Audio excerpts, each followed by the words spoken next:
This is a magnifying glass.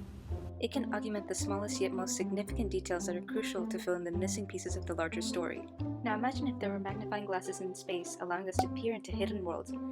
Couldn't we then puzzle out the larger story behind our universe? Fortunately, they already exist, and they're called gravitational lenses.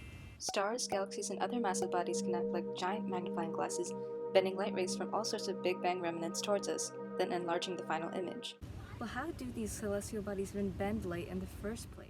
In 1907, Albert Einstein picked up his magnifying glass and took a closer look at gravity. He realized that instead of thinking of gravity as a force that causes an object to move, massive bodies create the effect of gravity by bending the fabric of space-time, thus light rays can curve and dip around the field of a lens. That makes sense. But if gravity only bends the path on which light rays travel on, but the light rays remain undisturbed, then how come gravitational lenses look so distorted? Shouldn't we just see a clear image of the source? Well, that would be true. If we were looking from the correct perspective, that is. When we see a gravitational lens, we see a distorted mirage of the real source because our minds are trying to interpret information from a non-Euclidean space, or a curved space, with a Euclidean or flat-planed perspective. It's like looking at an optical illusion. If you're looking at it from the wrong angle, it's going to look really wonky and distorted. But if you look at it from the different perspective, it'll make a lot more sense. For gravitational lenses, the space-time fabric curves, creating a non-Euclidean space in the presence of a massive celestial body.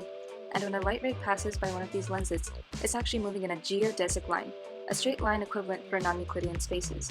To visualize, suppose you're walking on a hilly area. From a two-dimensional side view, it may look as though you're walking on a squiggly path and not moving in constant velocity.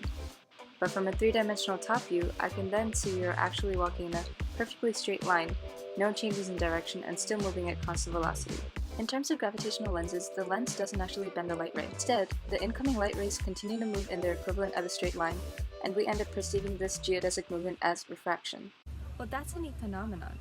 But why study gravitational lensing? Well, not only do they allow us to view hidden visible matter, but also invisible matter, dark matter, the hidden puzzle pieces that make up the larger structure of the cosmos.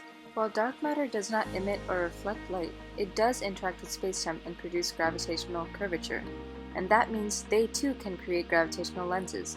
The more we can learn about dark matter, the more we can learn about the shape and dynamic of the universe we live in. So next time, take a moment to notice those small details. Who knows? They just might be the answer to the next groundbreaking discovery.